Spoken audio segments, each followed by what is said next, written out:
Hello viewers, welcome back to my channel Rupa's cookbook.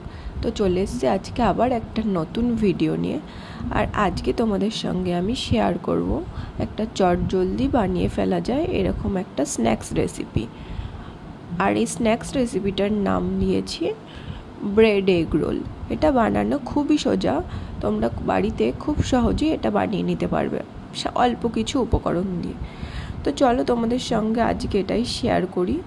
তো এটা কিভাবে বানাবো সেটাই তোমাদের দেখাবো। তো এটা বানানোর জন্য আমি প্রথমেই এখানে নিয়েছিলাম একটা পেঁয়াজ। আর পেঁয়াজটাকে আমি ছুলে ভালো করে কুচি কুচি করে কেটে নিয়েছিলাম। আর এখানে আমার লাগবে একটু লঙ্কা। তো পেঁয়াজটাকে আমি এখানে কেটে নেওয়ার পর আমি এখানে 2 পিস মতো লঙ্কা নিয়েছিলাম। তোমরা তোমাদের পরিমাণ মতো ঝালটা দেবে। তোমরা যদি বেশি ঝাল খাও তোমরা এখানে বেশি ঝাল অ্যাড করতে পারো। আমি অতটা ঝাল বেশি খাই না, তার জন্য আমি এখানে অল্প একটু ঝাল খাই। ঝালের জন্য 2টো লঙ্কা অ্যাড করেছিলাম। আর এখানে লাগবে আমার একটু ধনেপাতা, মানে কোরিয়ান্ডার লিভ। এটা অপশনাল, তোমরা চাইলেও দিতে পারো, না চাইলে স্কিপ করতে পারো। তো তারপর আমি এখানে নিয়েছিলাম আলু। আমি এখানে 2টো মতন আলু সেদ্ধ করে নিয়েছিলাম। সেদ্ধ করার পর আমি এখানে একটা ম্যাশার মেশিন দিয়ে ভালো করে আলুটাকে ম্যাশ করেছিলাম। তোমরা তোমাদের পরিমাণ মতো আলু দেবে। আমি অল্প বানিয়েছিলাম তাই 2টো আলু ইউজ করেছিলাম। তোমাদের যতটা লাগবে তোমরা ততটা আলু এখানে ইউজ করবে। আর তারপর আমি এখানে দিয়ে দিলাম যে কেটে রাখা পেঁয়াজ, কাঁচা লঙ্কা আর যে ধনেপাতা কুচি কুচি করে রেখেছিলাম সেটা এখানে অ্যাড করে দিলাম। আর তারপর আমি এখানে দিয়ে দিচ্ছি একে একে মশলাগুলো। প্রথমে আমি দিয়ে দিলাম 1 চামচ নুন। আর তারপর আমি এখানে অ্যাড করলাম 1 চামচ রোস্টেড জিরের গুঁড়ো। তারপর আমি দিয়ে দিলাম 1 চামচ হলুদ গুঁড়ো। আর এখানে আমি লঙ্কার গুঁড়ো 1 চামচ মতো অ্যাড করেছি, যেহেতু আমি কাঁচা লঙ্কা আগে ইউজ করেছিলাম। আর তারপর এখানে আমি দিয়ে দেবো 4 চামচ মতো কর্নফ্লাওয়ার। তোমরা চাইলে কর্নফ্লাওয়ারের বদলে ময়দাও ইউজ করতে পারো অথবা চালের গুঁড়োও ইউজ করতে পারো। আমি এখানে কর্নফ্লাওয়ার ইউজ করেছিলাম। আর তারপর এটাকে আমি হাতের সাহায্যে ভালো করে মেখে নেব। মাখাটা হয়ে গেলে আমি ঠিক এইভাবে একটা দলা মতন মাখিয়ে নিলাম। এরকম শক্ত একটা দলা হয়ে যাবে।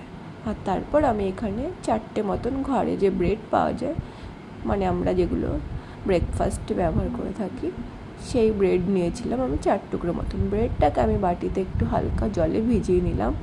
আর জলে ভিজিয়ে নেওয়ার পর আমি যে আলুটা মেখে রেখেছিলাম ওটাকে আমি এরকম লম্বা লম্বা করে 4টে দলা বানিয়ে নিয়েছিলাম।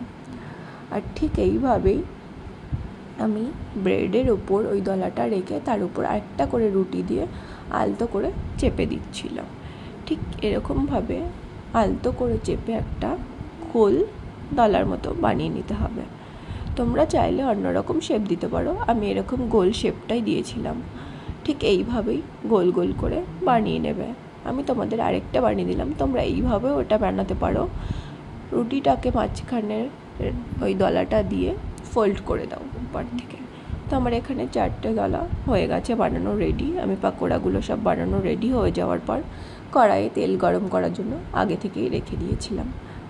তো তারপর আমি এখানে গ্যাসটাকে লো টু মিডিয়াম হিটে রেখে পাকোড়াগুলো তেলের মধ্যে আস্তে আস্তে ছেড়ে দিলাম।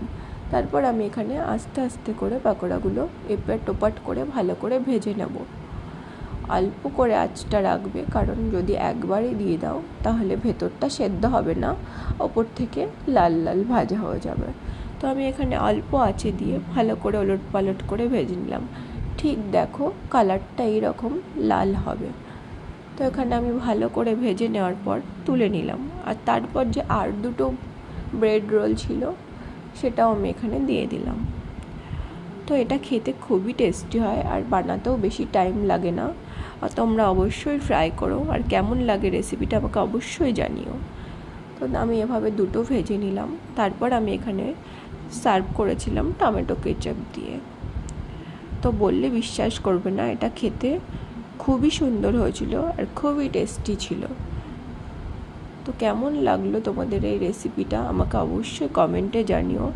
আর ভালো লাগলে অবশ্যই চ্যানেলটাকে সাবস্ক্রাইব করে দিও এরকম নতুন নতুন ভিডিও পাওয়ার জন্য।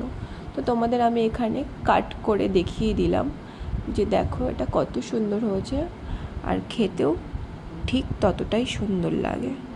তো থ্যাঙ্কস ফর ওয়াচিং। ভালো লাগলে like, comment and subscribe. Tata, দেখা হবে পরে অন্য কোনো রান্নার ভিডিও নিয়ে।